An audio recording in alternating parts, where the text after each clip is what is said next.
Sata Sri Srimad, His Divine Grace, A.C. Bhaktivedanta Swami Prabhupada Ki Jai, Anantakoti Vaishnavrinda Ki Jai, Namacharya Srila Haridas Thakur Ki Jai.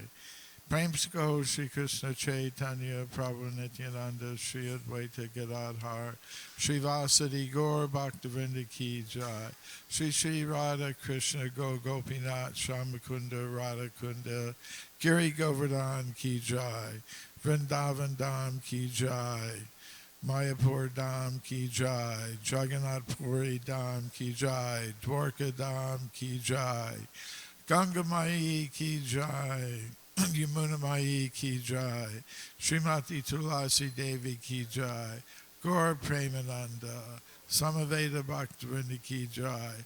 All glories to the assembled devotees. All glories to the assembled devotees. All glories to the assembled devotees. All glories to Sri Sri Guru and Gauranga. Glories to Srila Prabhupada.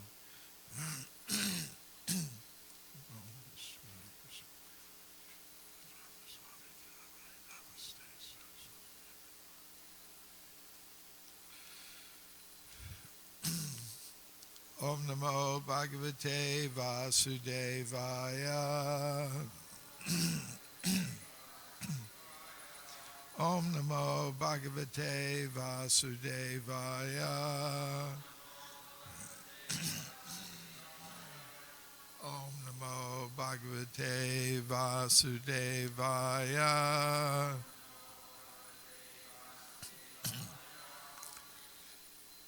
Srimad Bhagavatam, Canto 3, Chapter 3, Text 3. Interesting from the numerology standpoint. Samahuta Bhishmaka Kanyaya Ye Shriya Savarnena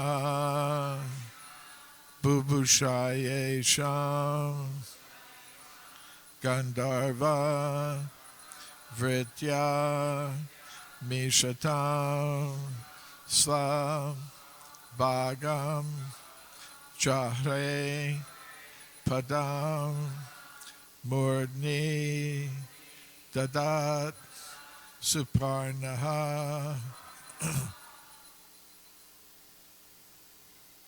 Samahuta Bhishmaka Kanyaya Ye Shriya Savarnena Bubushaye Sham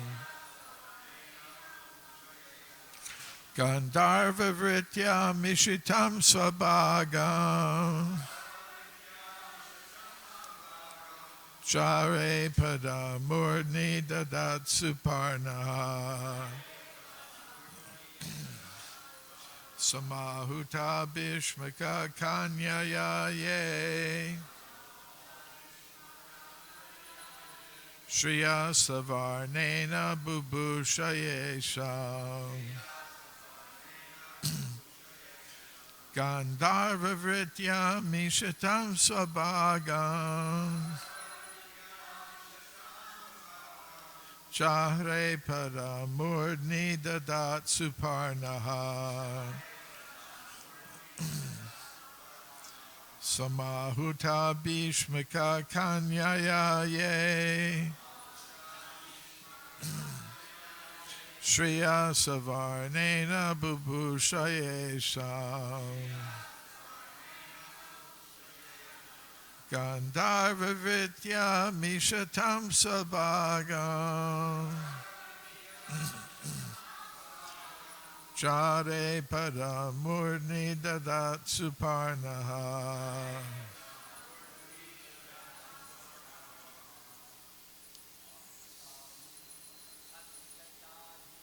Samahuta Bhishmaka Kanyaya Ye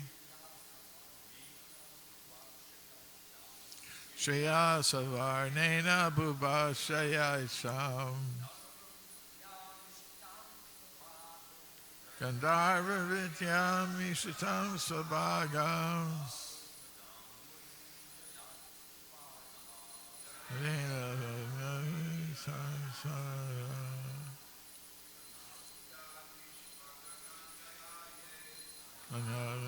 Vishmaka Kanyaye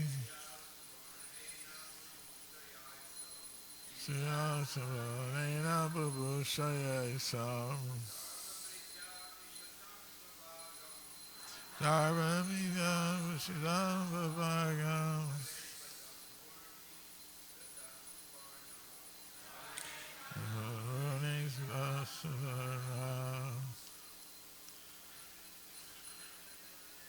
Samahuta Bhishmika Kanyaye Yavarena Babushaye Sam Gandharva Vitya Mishitam Svabhagam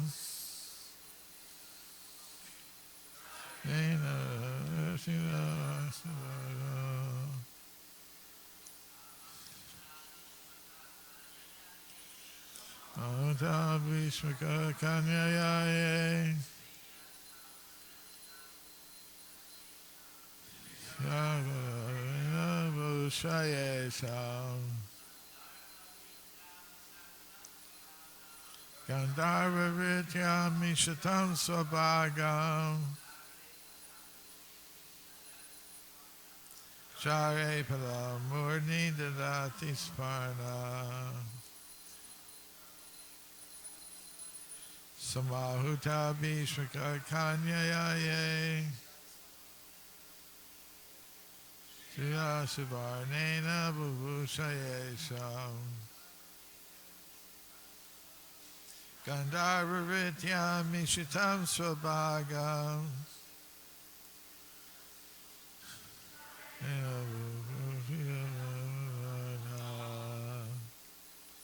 Vaishnavis,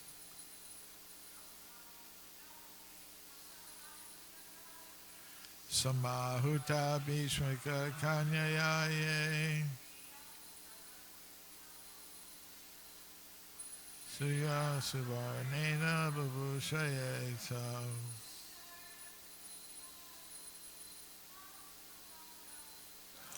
Vaishnavis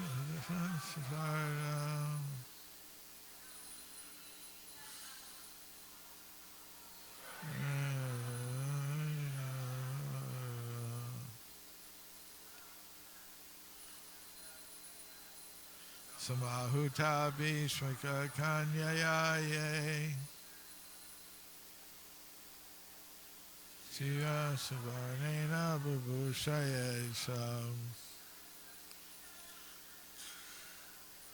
Gandharva Vitya Mishitam Svabhagam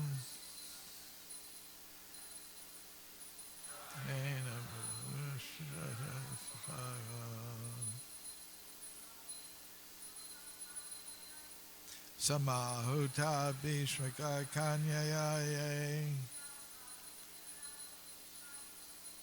Sriyasivarnena Babushaye Sam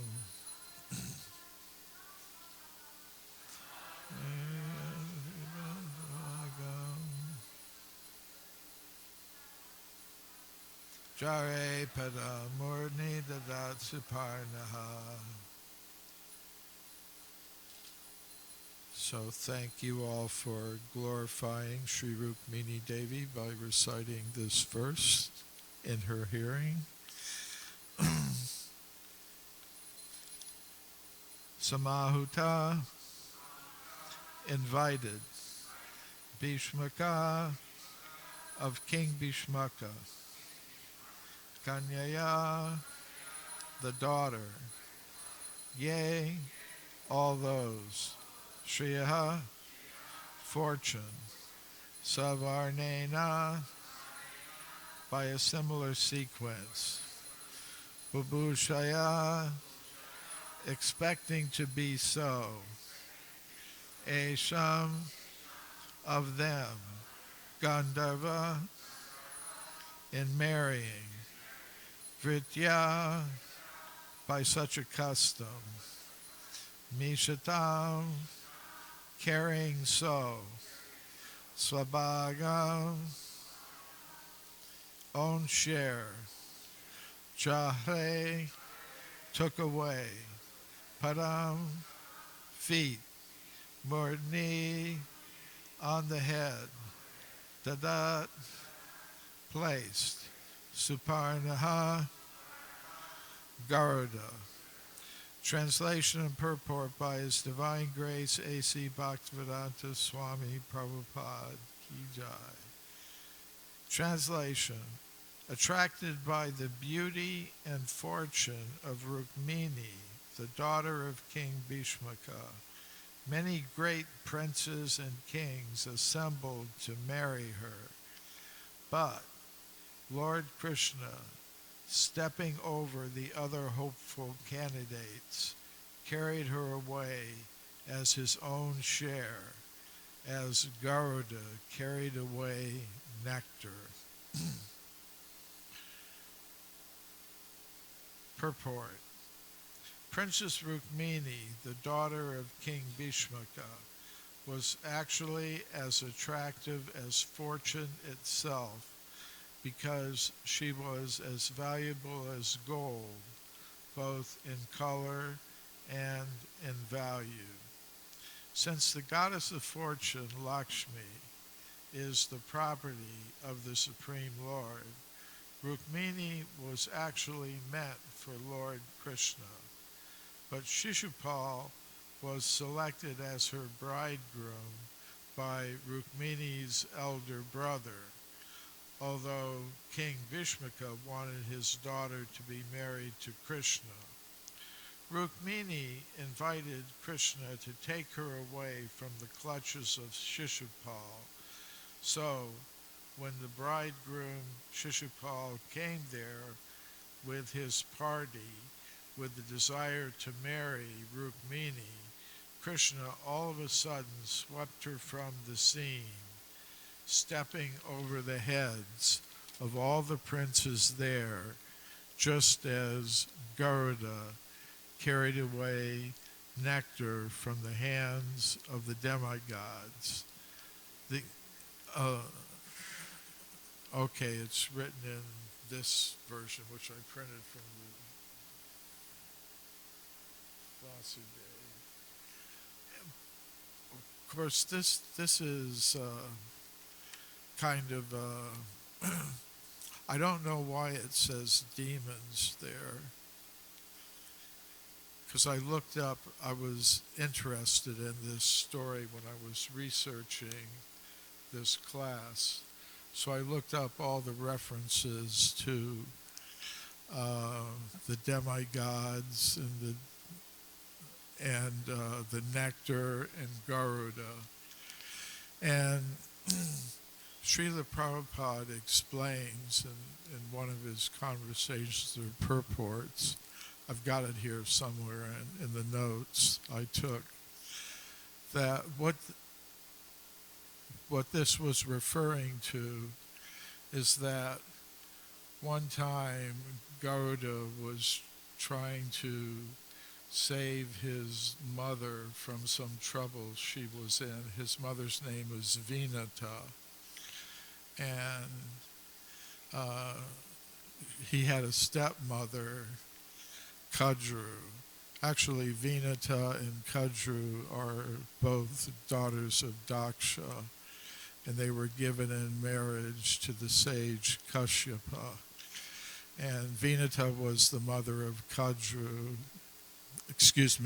the mother of Garuda. Vinata was the mother of Garuda, and Kadru was the mother of serpents like Vasuki, and so on. And somehow or other there was some controversy between them. So to rescue his mother from Kadru, Srila Prabhupada said, the Garuda stole some nectar from the demigods, and as a result of that, Indra became angry and attacked him with his thunderbolt weapon. And it's stated that, Srila Prabhupada states that Garuda could have nullified the weapon, but out of respect, he offered one of his wings, to take the impact of the weapon, just to kind of pay respects to the weapon and to Indra. So I'm not sure why in the Veda base it says demigods, and there it says demons. Okay, maybe we'll have to...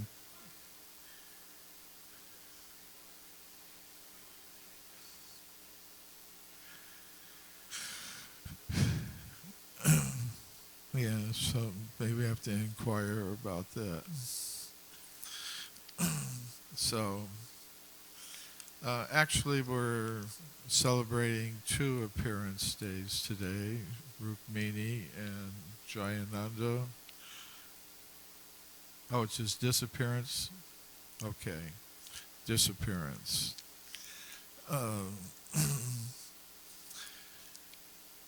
Yeah, Jayananda Prabhu, I'll say a few words about him. He was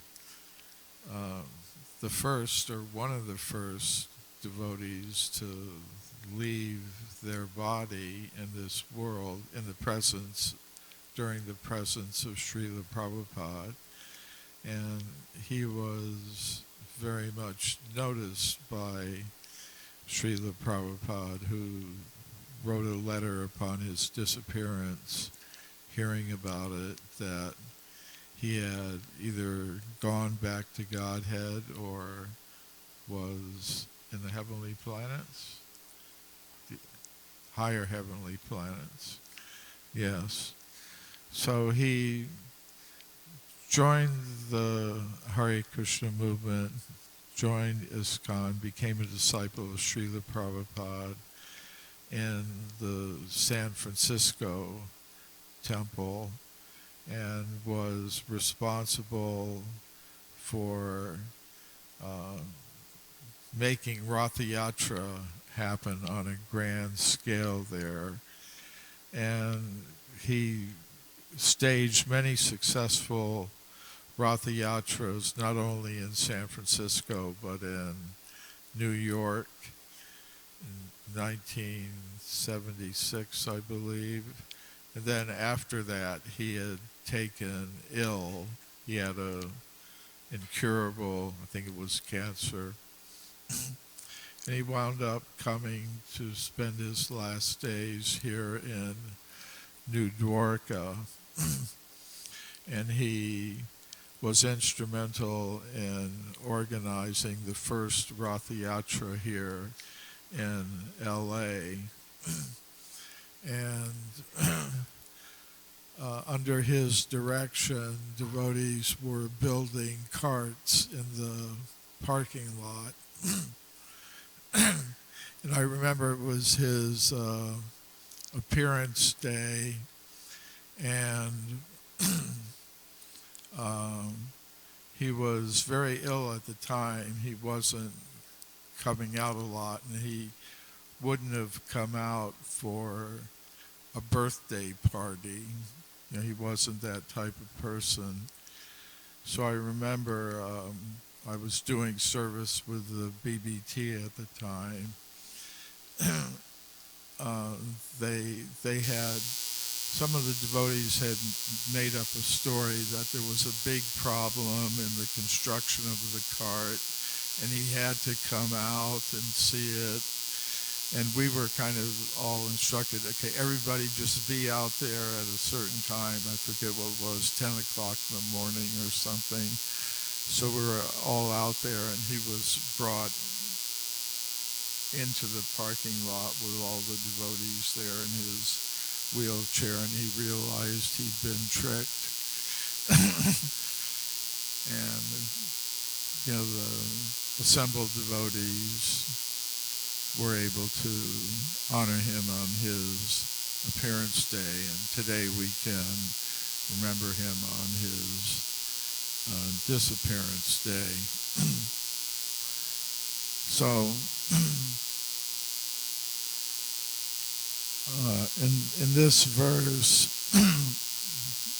333 from the Srimad Bhagavatam, we're getting, the condensed version of Rukmini's story, Queen Rukmini's story, how she was taken away by Krishna at her marriage ceremony.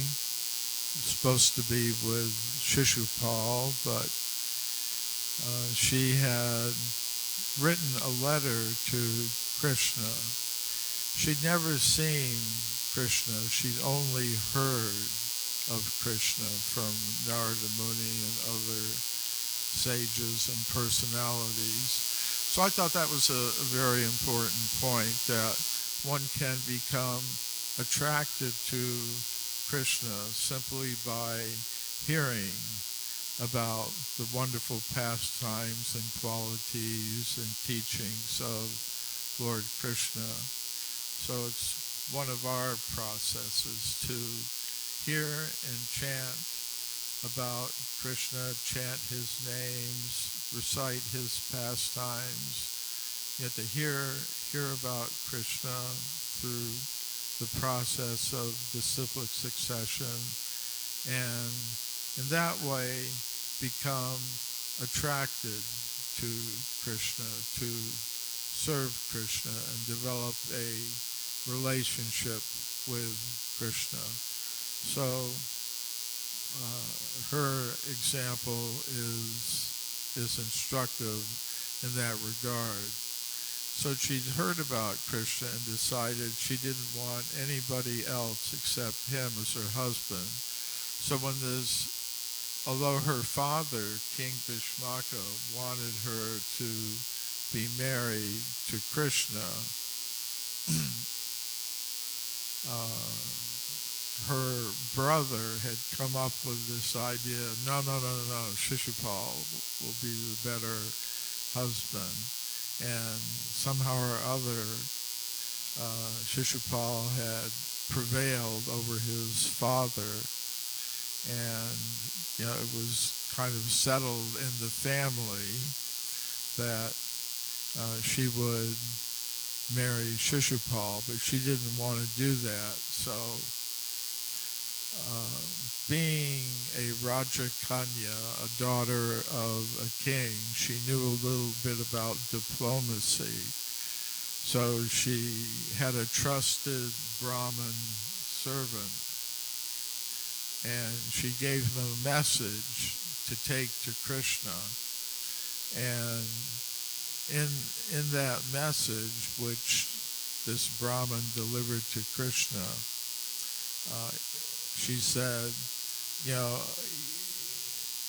you're the most wonderful person, and I would like to be your wife, and here's how it can happen. I'm scheduled, I'm supposed to be given to someone else, but if you come and kidnap me, on the morning after I come out of the temple where I've been worshiping, conducting some ceremonies, then at that time you can take me and I'll go. So that's basically what happened. Krishna showed up, and at the appropriate time he took her away in his chariot. As Srila Prabhupada says here, just like Garuda took nectar from apparently the demigods. So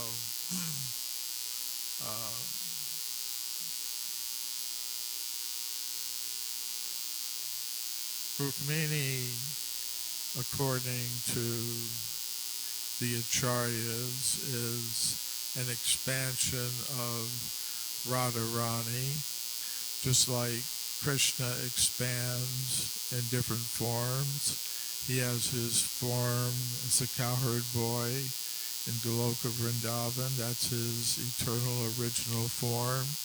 But he also expands himself in the form of Lord Narayan, and he appears also as a member of the royal order in Mathura and Dwarka. So just as Krishna expands in different forms, Radharani also expands in different forms to accompany him in his different manifestations. She expands as the queens in Dwarka. She expands as the goddesses of fortune in the Vaikuntha planets. But in the Vaikuntha planets, Krishna is worshipped in a mood of awe and reverence. In Goloka Vrindavan, Krishna is worshipped more in a spontaneous mood. The residents of Vrindavan don't appreciate Krishna as the all-powerful Supreme Personality of Godhead in all his majesty and glory, and therefore we respect him. No, they just appreciate Krishna. They love Krishna. They're just attracted by him. So they have this spontaneous, pure, loving attraction for Krishna that Krishna appreciates more than anything else. So, in his other manifestations, sometimes the devotees become aware of his supreme position, and they are kind of overcome by awe and reverence, which is not a bad thing. It especially facilitates Shantaras and Dasyaras. But it kind of restricts the ability of those in the higher rasas to fully express their love for Krishna. Like in his teachings to Rupa Goswami, Lord Chaitanya was describing this particular phenomenon that, say, like Arjun, when he saw Krishna's universal form and appreciated that his friend was actually the Supreme Personality of Godhead, he apologized. He said, "I'm sorry, Krishna, that I behaved, like an ordinary friend." But in Goloka Vrindavan, Krishna's friends are saying, "Okay, you lost the game. You have to carry us on your shoulders." They treat him just like a friend, and they're never in awe and reverence. And the same with Krishna's parents and the Vatsalyaras, Vasudeva and Devaki. When Krishna appeared to them, he appeared in his four-armed Vishnu form at first, so they would understand, yes, this is the Supreme Personality of Godhead, who you wanted as your son. So they were in awe and reverence, but Mother Yashoda, Krishna, you misbehaved, I'm going to tie you up. Her feelings of love for Krishna weren't constricted by any thought that this is the Supreme Personality of Godhead, who I got to behave very carefully around. And Lord Chaitanya also gave the example of Rukmini, how in her dealings with Krishna was joking with her once, thought maybe she'll just continued, he was joking, I really shouldn't be your husband. I'm really not a very nice guy. I do this and that. You should have somebody more qualified as your husband. Maybe you should have married Shishupal. He, Krishna was joking, but she didn't take it as a joke because she was a little bit aware of his opulence and position. So she became a little frightened at that point rather than just giving it back to him as one of the gopis might do. So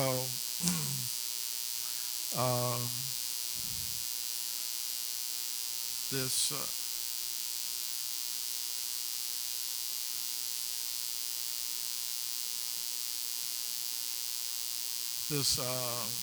story of her marriage comes up in Chaitanya Lila in the pastime related to Sakshi Gopal, the witness, the deity who became a witness. There was an elderly Brahmin and a young Brahmin. They went to Vrindavan, and the young Brahmin was serving the elderly Brahmin very nicely. They were both from the same town in southern India, Vidyanagara. And when they were in Vrindavan, the younger devotee was serving the older one very nicely. And the older one said, you've served me so nicely, I'm going to arrange for my daughter, my favorite daughter, to marry you, to be your wife. And the younger Brahmin gave the example of Rukmini. He said, well, what about your relatives? What about your sons? What about your brothers, your wife? It's going to be just like Rukmini. The king, Bhishmaka wanted her to be the wife of Krishna, but the family decided no. So how do I know that's not going to happen? The Brahmin said, no, if I say it, it'll happen.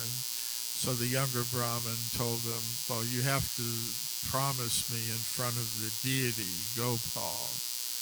And the older Brahmin did. He promised, yes, you'll get my daughter as your wife. And the younger Brahmin told the deity, you're the witness. And that means if I need you, you're going to have to come and testify on my behalf. So, they went home to the village or the town, and after some time, the younger Brahmin approached the older one and said, okay, you've promised, but nothing's happening. And he said, well, I just don't remember. His son actually came and said, beforehand, the family had gotten together, the father had told them what they'd done, and the family just said, no way. We'll get you out of this. You just have to say you don't remember anything, and we'll do the rest. And they kind of accused him in the assembly. He poisoned my father. He misled him. So the younger Brahmin went to Vrindavan and said, okay, you're going to have to come and be a witness for me. And he said, okay, I'll come, but don't look back and check on me. So he went. The young Brahmin went, and he just heard the ankle bells of Krishna coming behind him.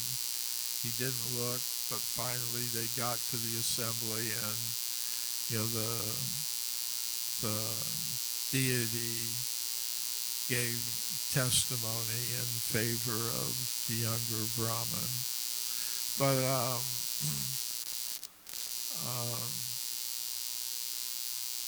another way that Rukmini comes into Chaitanya Lila is that Lord Chaitanya would sometimes go to the house of Chandrasekhar Acharya, and they would perform dramas.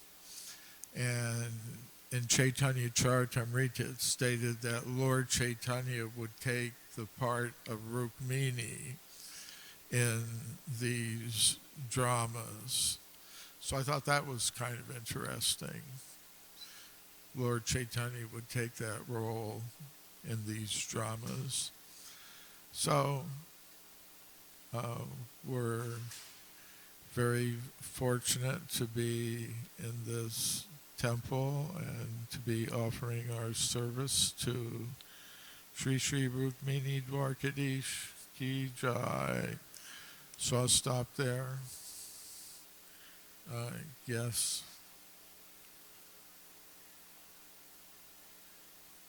I did.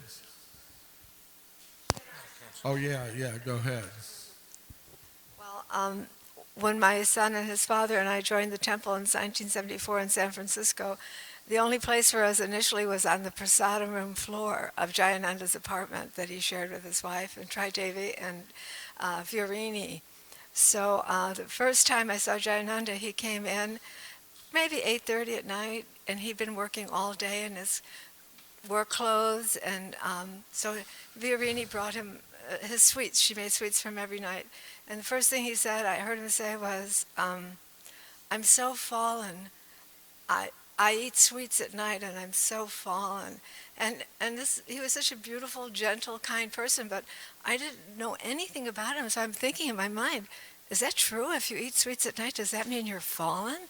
So, but I soon learned different. But one story I never hear about Jayananda very often is that he did the trash at the San Francisco temple, and he loved that service. And you'd always see him in his work clothes, his cotton jacket, taking out the trash. So one day they decided they would get a trash compactor for Jayananda. And so they called him in and said, Jayananda, we're going to get you a trash compactor. And his response was, why do you want to take away my service? That's Jayananda.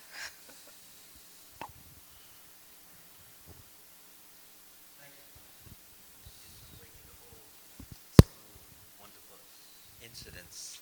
I would just only add to this the wonderful aspect of Jayananda was that he had this very, very special ability to connect, to relate, to attach himself to the ordinary persons and engage them in the service of Krishna. So nobody really thought that they were doing some special service of Krishna. It was just another work for Johnny. That's what they called him, Johnny. So they said, and they'd come and they'd say, hey, where's Johnny? Where is he? You know, they were always looking for him because he was the organizer. So therefore, Jayananda really was able to touch the hearts, and that's what I'm trying to illustrate. And very few of us can do this.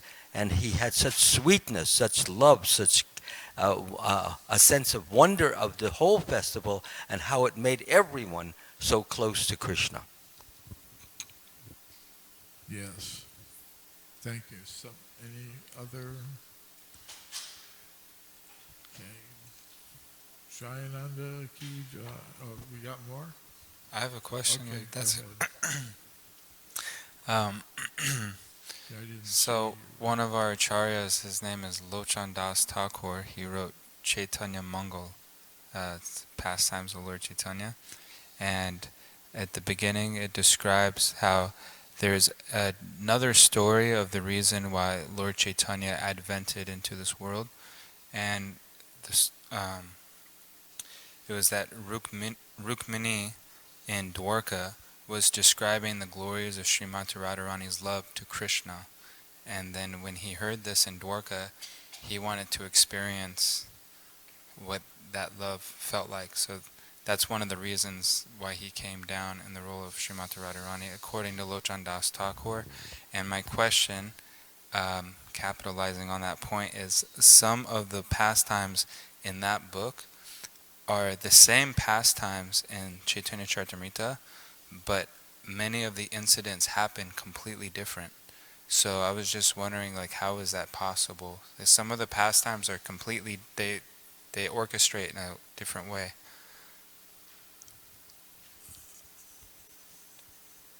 Well, just in general, as a general practice,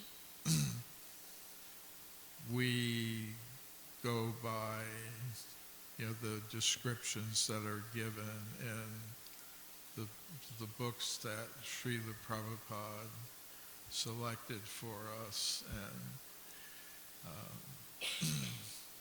and we'll accept those versions. Why there may be different versions, we may, if we have definite information from our acharyas why they may be different or what the explanation is, then we can accept that. If we don't, then we just have to put it in a suspense account, as Sadhaputta once said to me. You put it in a suspense account and say, well, that's interesting. And understand that there, between acharyas on that level, there's no difference in what they're saying, although we may not understand or appreciate exactly how that is the case. Thank you. Hare Krishna.